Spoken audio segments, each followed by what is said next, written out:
Hello guys, come to back my channel Kingsology. आज की इस वीडियो में मैं आपको गिल्स जो हैं ये पढ़ाऊंगी कि गिल्स क्या हैं, उनका नंबर कितना होता है, उनका साइज़ कितना होता है, उनके अरेंजमेंट किस तरह से होती है और साथ में उनका स्ट्रक्चर जो है वो किस तरह से होता है। तो इस सब को हम इस वीडियो के अंदर डिस्कस करेंगे। तो गिल्स जो हैं वो हम देखते हैं कि ये किस चीज़ के लिए यूज़ होते हैं, रिस्पायरेशन के लिए यूज़ होते हैं। इस वजह से हम इनको रिस्पायरेटरी ऑर्गन्स भी कहते हैं। एंड रिस्पायरेटरी ऑर्गन्स जो फिशेस के हैं, गिल्स के अलावा और भी बहुत सारे होते हैं, तो उनका भी हम थोड़ा सा ना ओवरव्यू ले लेंगे। एंड साथ में जो है नेक्स्ट हम जो बेसिक टॉपिक है हमारा गिल्स, उसको जो है ना वो स्टार्ट करेंगे। तो सबसे पहले हम ये देखते हैं कि रिस्पायरेशन क्या होती है। रिस्पायरेशन का मतलब ये होता है कि आपने क्या करनी है कि बल्कि आपने नहीं, फिशेस ने क्या करना है कि ऑक्सीजन को अंदर लेके जाना है और कार्बन डाइऑक्साइड जो है उसको बॉडी से रिलीज़ करना है। अब वो किस तरह से करेंगी, कौन से ऑर्गन्स यूज़ करेंगी, उसको हम यहाँ पे ना डिस्कस करेंगे। जैसे कि ह्यूमंस हैं, तो ह्यूमंस के लिए क्या होता है कि उनके पास जो है ना वो लंग्स होते हैं। अल्लाह ताला ने लंग्स रखे हैं उनके पास, इस तरह से वो क्या करते हैं कि अपना सांस लेते हैं, ऑक्सीजन जो है उसको अंदर लेके जाते हैं और जो कार्बन डाइऑक्साइड होती है उसको बॉडी से रिलीज़ कर देते हैं। तो बिल्कुल सेम इसी तरह फिशेस के अंदर भी होता है, लेकिन फिशेस के रिस्पायरेटरी ऑर्गन्स जो है ना वो थोड़े डिफरेंट हैं और थोड़े ज़्यादा होते हैं। जैसे कि जो गिल्स हैं वो भी उनकी आ जाते हैं। ठीक है, रिस्पायरेशन का जो बेसिक फंक्शन है ना वो तो उनकी गिल्स कर रहे होते हैं। गिल्स इन्वॉल्व होंगे और उसके साथ जो है ना स्किन जो होती है, आपने कभी किसी फ़िश को हाथ लगाया हो या उसको टच किया हो तो उसकी स्किन बड़ी स्लिपरी सी होती है, उसके ऊपर फ्लूइड होता है, उसके ऊपर एक म्यूकस होता है। जब हम उसको पकड़ते हैं तो हम उसको पकड़ सकते ही नहीं है, क्योंकि ना मतलब वो फिसल जाती है। इस वजह से जब भी आपने किसी फ़िश को पकड़ना होता है तो आप उसका जो कॉर्डल फिन होता है, ठीक है, जो फोक लाइक होता है या किसी भी शेप का हो सकता है, ये भी हम शेप्स पढ़ेंगे एक लेक्चर के अंदर। तो आप क्या करते हो कि जब भी फ़िश को पकड़ते हो तो इस जगह से पकड़ते हो, क्योंकि वो ऊपर से स्लिपरी होती है, वो फिसल जाती है। तो वो स्किन स्लिपरी इसी वजह से होती है क्योंकि वहाँ से भी वो रिस्पायरेशन कर रहे होते हैं, मीन्स के ऑक्सीजन ले रहे होते हैं और कार्बन डाइऑक्साइड जो है ना रिलीज़ कर रहे होते हैं। एंड साथ में एक स्विम ब्लैडर होता है, वो भी जो रिस्पायरेशन के अंदर जो है ना इन्वॉल्व होता है, क्योंकि उसके अंदर भी एक होती है कि उसके अंदर भी ना एयर होती है। एंड होता क्या है, जैसे कि ये देखें, ये डायग्राम है ना, तो ये है डॉर्सल साइड। ठीक है, ये डॉर्सल साइड है किसकी, फ़िश की। तो उसकी डॉर्सल साइड पे क्या होगा कि यहाँ पे स्विम ब्लैडर होगा जो इधर ना कनेक्टेड हुआ होगा। एंड उसके अंदर जो है एयर होती है। अब ये एयर किस काम आती है, ये एयर करती है बायोंसी के लिए, जिसकी वजह से कभी आपने सुना हो कि फ़िश जो है वो पानी में डूब गई। फ़िश पानी में नहीं डूबती, क्योंकि उसके अंदर स्विम ब्लैडर होता है। वो अगर ऊपर आना चाहे तो वो ऊपर रहेगी, पानी के ऊपर वाली सतह पे रहेगी। अगर उसने नीचे जाना है तो वो नीचे भी जाएगी, लेकिन उसको जो है ना वो डूबेगी नहीं, उसको कोई नुकसान नहीं किसी किस्म का होगा। वो इस वजह से क्योंकि इसके अंदर जो है ना स्विम ब्लैडर होता है। ये एक तो इसको बताता है कि किस वे में जाना है, एक उसकी मेंटेन करता है इक्विलिब्रियम, और दूसरा ये कि उसको बायोंसी देता है, जिसकी वजह से वो पानी के ऊपर ना तैरता रहता है और पानी के अंदर मूव करती हैं फिशेस। एंड बाकी जो इसका पूरा ये माउथ वाला जो रीजन है, ये भी सारा का सारा जो है ना वो इन्वॉल्व होता है उसकी रिस्पायरेशन में। क्योंकि आपने देखा होगा कुछ फिशेस ऐसी होती हैं जिन्हें बहुत तेज़ मूव करना होता है, बहुत तेज़ी से। जैसे कि कोई बहुत बड़ी फ़िश है ना, तो उसमें क्या होता है कि जो उसका मुंह होता है वो हमेशा खुला होता है। ठीक है, जब वो पानी के अंदर मूव करती हैं तो उनका मुंह खुला होता है। मुंह खुला होने की वजह ये है कि वो क्या करती हैं, यहाँ से जो है ना H2O, ठीक है, उसको बॉडी के अंदर लेके जाती हैं। और उसके बाद यहाँ पे जो उनकी ये वाली साइड है, ये देखिए, ये मैंने थोड़ी सी सेल्स बनाई हैं। तो ये परफोरेशंस हैं। परफोरेशन मीन यहाँ पे छोटे छोटे सुराख होते हैं, तो यहाँ से मुंह से पानी लेके जाती हैं और इनसे पानी बाहर निकल आता है। तो अब मुंह का जितना भी पार्ट है, उसका जितना भी माउथ है, उसके अंदर जो एपिथेलियल है, एपिथेलियम की जो लेयर है जिसको हम, और ये जो कैविटी है इसको हम कहते हैं बकल कैविटी, और साथ में उसके पीछे आ जाती है फेरनेक्स। तो मीन्स के बकल हम कह सकते हैं बको फेरेंजियल एपिथेलियम। मतलब ये कि इस जितना भी ये वाला पार्ट है, बकल कैविटी हो गई और फिर जो फेरनेक्स है, उन दोनों को बनाने वाली जो उनकी अपर वाली लेयर है, एपिथेलियल है, उसके साथ भी क्या होता है कि वहाँ पे ऑक्सीजन जो है ना वो भी क्या हो जाती है, ट्रांसपोर्ट हो जाती है। एंड सेकंड ये कि जितने भी वहाँ पे इधर होंगे, मैंडिबल हो गए, या वो नेक वाला जो जिसको हम कहते हैं कि ये क्या है, ये हेलाइट रीजन है। मीन्स कि अगर ये फ़िश है ना, ठीक है, तो ये फॉर एग्जाम्पल आप समझ रहे हो ये इसका माउथ है, तो ये वाला जो साइड है ना, ये वाली जहाँ से ये उसका हेड और उसकी ट्रंक कनेक्टेड हो रहे हैं, इसको हम कहते हैं नेक वाली रीजन। तो यहाँ से भी क्या होता है कि ये पूरा सिस्टम जो है ना यहाँ तक ये इन्वॉल्व होता है इसकी रेस्पायरेशन में, जिसकी वजह से ये बहुत ज़्यादा रेस्पायर कर सकती है।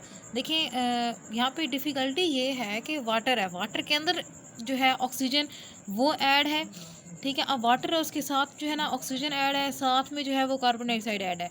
अब उसने क्या रिलीज़ करना है, क्या उसने गेन करना है, ये तो अब उसके लिए थोड़ा-सा डिफ़िकल्ट हो जाता है। लेकिन अगर हम ह्यूमन बीइंग हैं तो हमारे पास क्या है कि एयर है, एयर में ऑक्सीजन मौजूद है, ईज़िली हम अंदर लेके जा सकते हैं।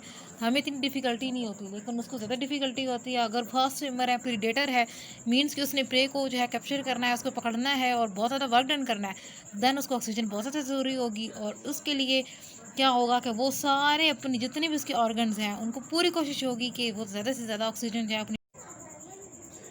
अगर गिल्स पिंक हैं तो इसका मतलब क्या है कि जो फ़िश है वो अभी अभी पकड़ी गई है, मीन्स कि वो आज के दिन की है। लेकिन अगर जो है गिल्स आप देखते हो कि रेड हो गए हैं, अगर रेड हैं तो इट्स मीन के इस फ़िश को पकड़े हुए ना तकरीबन तकरीबन 2 दिन हो गए हैं, ठीक है, रेड में।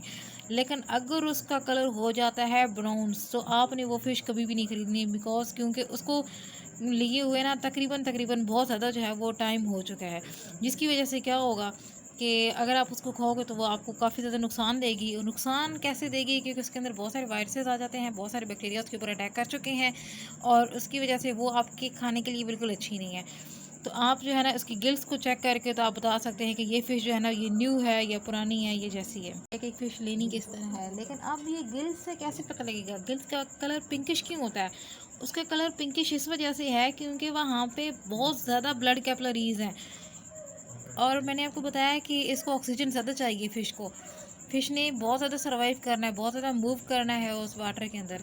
तो इस वज़ह से उसको ऑक्सीजन ज़्यादा चाहिए, ऑक्सीजन ज़्यादा कैप्चर करनी है, उसको फिर आगे ट्रांसपोर्ट करना है। और जो ट्रांसपोर्टेशन का काम है वो सारा ब्लड करेगा। तो ब्लड तभी काम करेगा ना जब उसके पास ब्लड कैपिलरीज़ ज़्यादा होंगी। तो इस वज़ह से ये क्या होते हैं, गिल्स जो होते हैं ये पिंकिश होते हैं। लेकिन जब फ़िश मर जाती है तो ज़ाहिर-सी बात है कोई रिस्पायरेशन नहीं हो रही, कोई कुछ नहीं हो रहा, तो दैट्स व्हाई कि उसका कलर जो है वो डार्कर डार्कर होता जाता है और आखिर में ब्राउनिश और फिर ब्राउनिश ब्लैक हो जो है ना वो हो जाता है और उसमें बहुत ज़्यादा गंदी बदबू पड़ जाती है। तो नेक्स्ट अभी हम देखेंगे कि गिल्स की लोकेशन क्या है। गिल्स की लोकेशन मैंने आपको बताई है पहले भी कि आप ये देखो कि जो उसका हेड एंड ट्रंक यहाँ पे जोड़े होते हैं, जो नेक वाले रीजन है, ठीक है, उस थोड़ा सा ना आगे क्या होते हैं उसकी प्रेजेंट।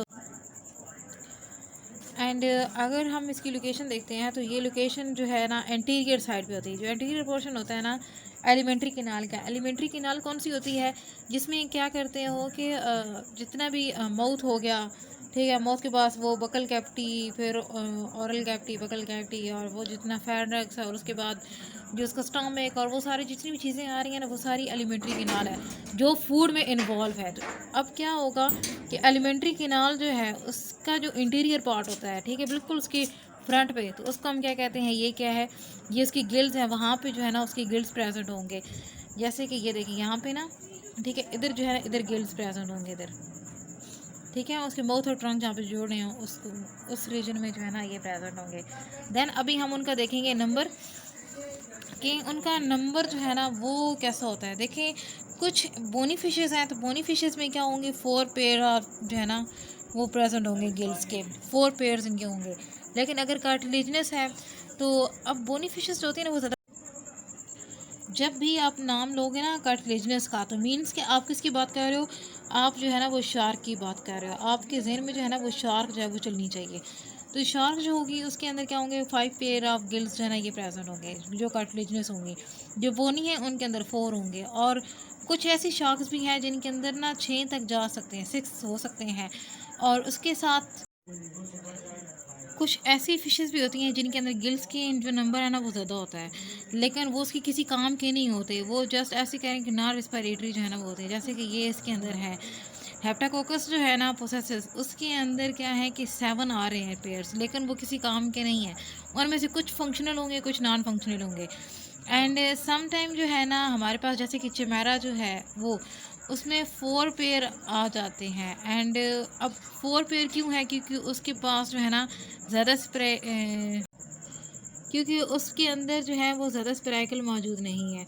तो इस वजह से यहाँ पे क्या होगा कि यहाँ पे 4 पेयर्स जो है ना वो होते हैं और 5th पेयर जो होता है वो गिल्स में भी उसके अंदर आ जाए। लेकिन अब बात ये है कि ये जो ये है क्या बेसिकली, अब ये हम जो है ना ये कह सकते हैं कि ये ब्रीथिंग ओपनिंग्स होती हैं, ठीक है। ये जो जितनी भी स्पाइरल है ना, ये ब्रीथिंग ओपनिंग्स होती हैं और ये सरफेस के ऊपर जो है ना प्रेजेंट होती हैं। ये कार्टिलेजिनस फिशेस के अंदर होती हैं, जिन्हें ज़्यादा स्विम करना होता है, ज़्यादा स्विफ्ट मूवमेंट होती है, प्रीडेटर होती हैं वो, तो उनके अंदर ये चीज़ ज़्यादा है।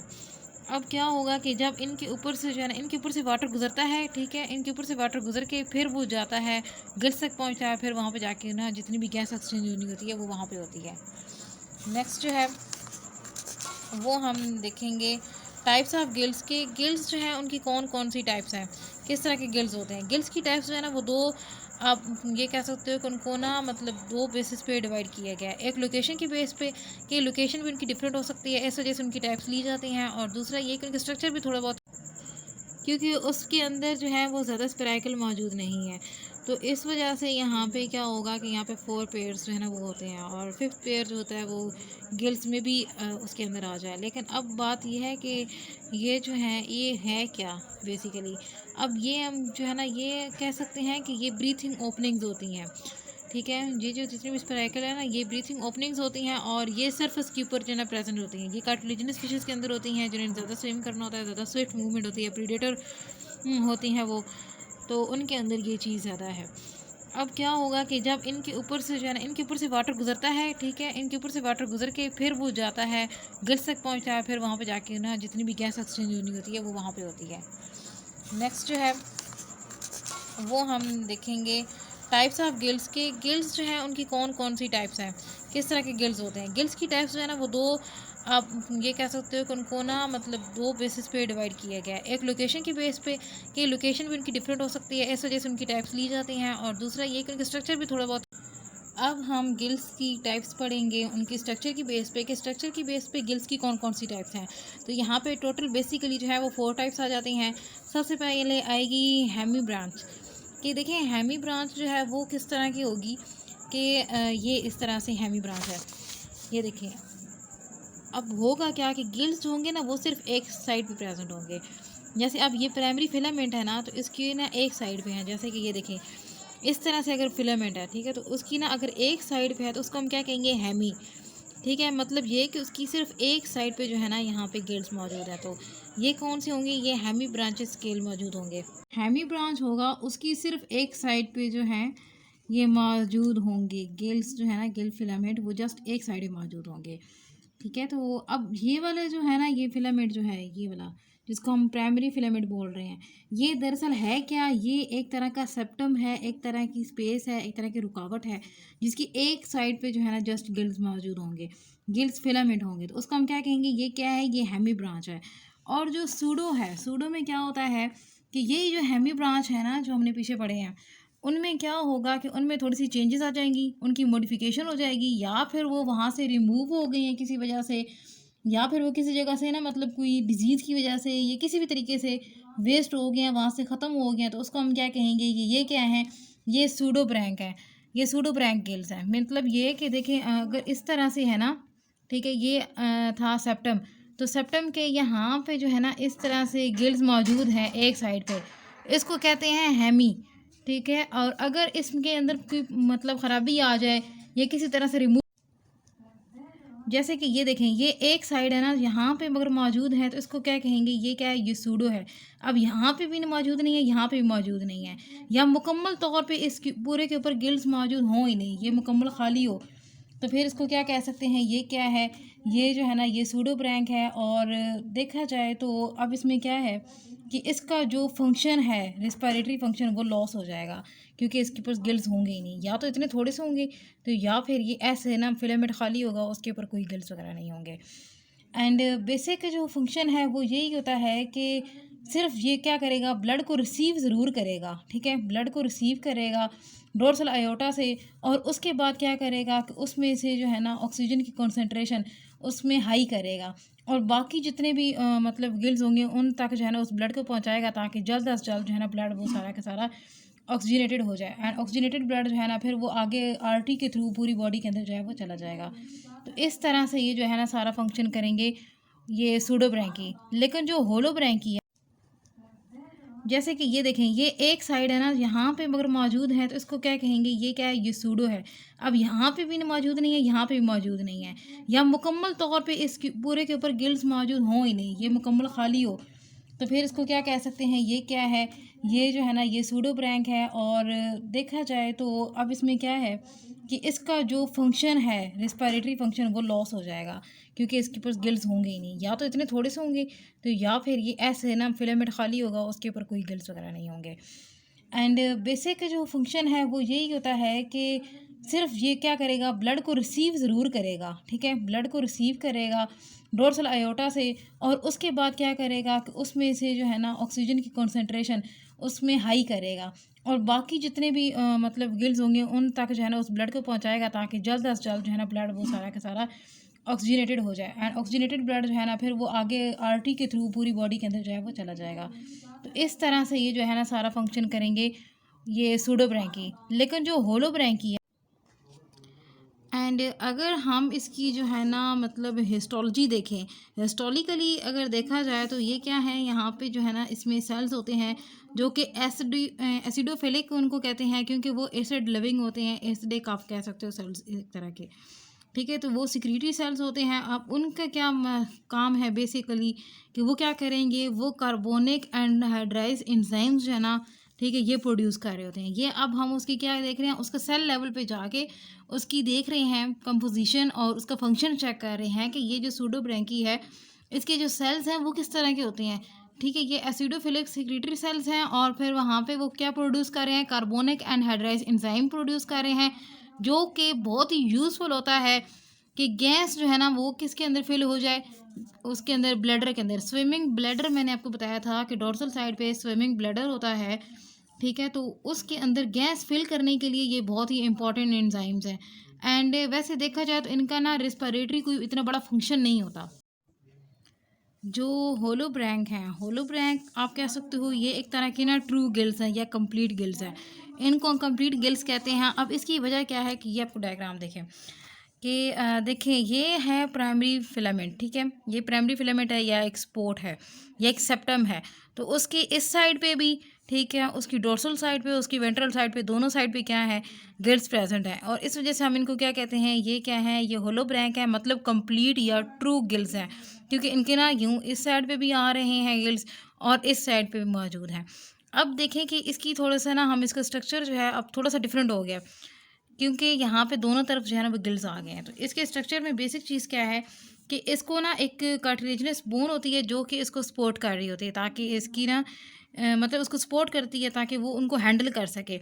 और यहाँ पे क्या होता है कि बहुत सारे ना रैक्स बने होते हैं। रैक्स देखें कि इस तरह से, जिस तरह हम होती है ना कबर्ड में, ऐसे रैक्स बने होते हैं, ठीक है, ऐसे डब्बे डब्बे बने होते हैं बहुत सारे, जितना आप चीज़ रखना चाहो, जिस तरह रखना चाहो इस तरह से बने होते हैं। होगा कि बहुत सारे रैक्स बने होंगे और उन रैक्स के अंदर जो है ना मतलब बहुत सारे फिलामेंट्स जो हैं वो आउटवर्ड यूं इस तरह से ना उन्होंने प्रोजेक्ट किया हुआ होगा, ठीक है। ये जो है ना ये गिल्स फिलामेंट है और ये यहाँ से यूं इस तरह से प्रोजेक्ट आउट हुए हुए होंगे, वहाँ से जो है ना ये इस तरह से बाहर निकले होंगे, ठीक है, उन रैक्स के अंदर से। और एक पूरा जो है ना इन्होंने क्या बनाई हुई होगी, जिस तरह प्लेट नहीं होती वेस्कुलर प्लेट, इस तरह से इन्होंने प्लेट बनाई हुई होगी, और ये फिलामेंट जो है ना ये बाहर की तरफ निकले हुए हैं। टोटल देखा जाए तो ये वाले जो है 5 पेयर्स जो हैं यहाँ पे ब्रेंकियल क्लिफ्ट जो है वो मौजूद होती है, और 4 पेयर जो है वो गिल्ड स्लिट के होते हैं। और फिर उसके बाद जो है जितना भी हम कहते हैं ना स्पेराइकल जो हमने पहले पढ़ी थी, तो वो यहाँ पे मौजूद नहीं होगी। जैसे कि हमने देखा कि जो एलेस्मो ब्रैंक है, एलेस्मो ब्रैंक में 5 जो है ना हम कहते हैं कि ब्रेंकियल क्लिफ्ट है। देखें इस तरह से जो है ना ये क्या बने होंगे, टोटल 5 होंगे, जो कि हमने देखा है ना इस तरह कि यहाँ पे ये हैमी था, और जब देखें जब होलो में आएगा ना तो होलो में इस तरह से होगा, और उसके दोनों साइड पे क्या है, गिल्स प्रेजेंट है। और ये टोटल होंगे कितने, ये टोटल 5 होंगे। एंड नेक्स्ट जो है इनको सपोर्ट करने के लिए जो स्लिट होगी, स्लिट्स जो है ना वहाँ मौजूद होंगी। लेकिन बाकी जो चीज़ें हैं जैसे स्प्रैकल वगैरह ये एब्सेंट होंगे, जो वाटर को लेके ना माउथ के अंदर आ रहे थे वो एब्सेंट हो जाएंगे यहाँ पे। एंड अगर टिलियोस्ट की बात की जाए, बोनी फिशेस की बात करें, तो उनके अंदर जो सेप्टम है वो नहीं होगा, किसी भी तरह का सेप्टम जो होगा वो मौजूद नहीं होगा। ऊपर कॉलम ज़रूर होगी जो उन गिल्स को कवर करके रखेगी, लेकिन गिल्स जो होंगे वो एक्सटर्नल होंगे, बाहर वाली साइड पे निकले होंगे। एंड उनकी नेचर की बेस पे हम क्या करते हैं कि उनकी स्पॉटिंग जो है ना वो आर किस तरह की है, तो उसकी बेस पे गिल्स को जो है ना बेसिकली 2 में डिवाइड कर दिया जाता है। एक आ जाता है लिमिली फॉर्म और दूसरी आ जाती है फिली फॉर्म। तो अब देखते हैं कि जो आता है लेमिली फॉर्म, अब ये जो है ये शार्क्स के अंदर यानी एलास्मोब्रैंक जो फिशेस हैं उनके अंदर मौजूद होते हैं, जो कि कार्टिलेजिनस है, एंड इनके अंदर जो सेप्टम होता है वो वेल डेवलप होता है। ठीक है, जो इंटर ब्रेंकियल, अब यहाँ पे ये ब्रेंकियल है ना, तो इनके दरमियान क्या होंगे, इनके दरमियान खास किस्म के सेप्टम्स होते हैं, जिससे क्या होती हैं कि ये सेप्टोटाइप भी होती हैं। इनके अंदर सेप्टम जो है ना वेल डेवलप होगा। लेकिन जो फिलीफॉर्म गिल्ड्स है, ठीक है, ये बोनी फिशेस में मौजूद होंगे, टेलियोस जैसे कि होगी, एंड इनमें जो स्पोर्टिंग आर्च है, ठीक है, वो भी, और साथ में जो सेप्टम्स वगैरह होते हैं ना वो भी बहुत कम होंगे, वो इतने ज़्यादा नहीं होंगे। और अगर देखिए शार्क के देखें ना तो वो इस तरह से होगा, ठीक है, यूँ इस तरह से होगा, क्योंकि ये उसकी जो है ना स्पोर्टिंग जो जिसको हम स्लिट बोल रहे थे, ये इसको हेल्प करेगी। लेकिन इसमें क्या होता है कि इसमें ऐसे नहीं होता, बस जस्ट ऐसे ना वो बस लगे होते हैं, ठीक है, उनकी कोई ख़ास किस्म की स्पोर्ट वगैरह वहाँ पे मौजूद नहीं होती, कोई ख़ास किस्म का सेप्टम इनके दरमियान जो है वो मौजूद नहीं होता है। इनके दरमियान जो है ना इस तरह से ख़ास किस्म के सेप्टम्स वगैरह प्रेजेंट होंगे। तो इसको हम कहते हैं, ये क्या है, ये हमारे पास नीचे पर जाएंगी फिलीफॉर्म। इधर कोई ख़ास किस्म की हम कहते हैं ना आर्च, जैसे कि ये गिल आर्च है ना यहाँ पे, तो इस तरह की कोई आर्च जो है वो यहाँ पे प्रेजेंट नहीं होती, ख़ास किस्म की नहीं होती, बल्कि ऐसी जो लेमिली होते हैं या फिलामेंट्स होते हैं वो आगे की तरफ जो है ना वो निकले हुए होते हैं इस तरह से। एंड उसके बाद हम पढ़ेंगे लोफोब्रैंक। तो लोफोब्रैंक जो है ना, देखें, लोफ लोफ का मतलब होता है टफ ऑफ एनीथिंग, ठीक है, जैसे आप कोई भी चीज़ है ना इस तरह में गुच्छा बनाते हैं पूरा, ठीक है, तो उसको एक एक जगह पे टांग देते हैं, तो ये क्या है, ये पूरा हम इसको बोलेंगे टफ, तो ये इसको हम क्या कहते हैं, इसको हम कहते हैं लोफो। तो अब इसकी वजह से लोफो ब्रैक जो है ना गिल्स आ रहे हैं। देखें कि अब इसमें क्या होगा कि जो एक ख़ास किस्म का आप कह लें, जिस तरह की उनकी तरतीब थी उस तरह से नहीं होगा, बल्कि जिस तरह के फूल नहीं होते ऊपर खिले होते हैं, नीचे उनके पूरा जो है ना हम कहते हैं स्टैम्प होती है, तो बिल्कुल इसी तरह से ये भी इस तरह से मौजूद होंगे। गिल और नीचे होगी और उसके ऊपर जो है ना फिलामेंट होंगे, और उनके ऊपर जो है ना लेमली वो उनके साथ में निकले हुए होंगे। तो इस तरह के जो गिल्स होते हैं उनको हम कहते हैं लोफोब्रैंक। देखिए अब एक गिल आर्च है और उसके ऊपर जो है ना ये सारे अरेंज हो गए हैं, तो इस तरह की 2 या 3 होंगी, मतलब ये कि ओवरऑल जो गिल आर्चेस होती हैं इनका नंबर भी यहाँ पे रिड्यूस हो जाता है। एंड जो पाइप फिश हो गई या सी हॉर्सेस हो गए, इनके अंदर इस तरह के जो लोफोब्रैंक गिल्स है ना वो प्रेजेंट होते हैं। Thanks for watching guys. Please subscribe my channel and like my video, share my video. Allah Hafiz. Take care.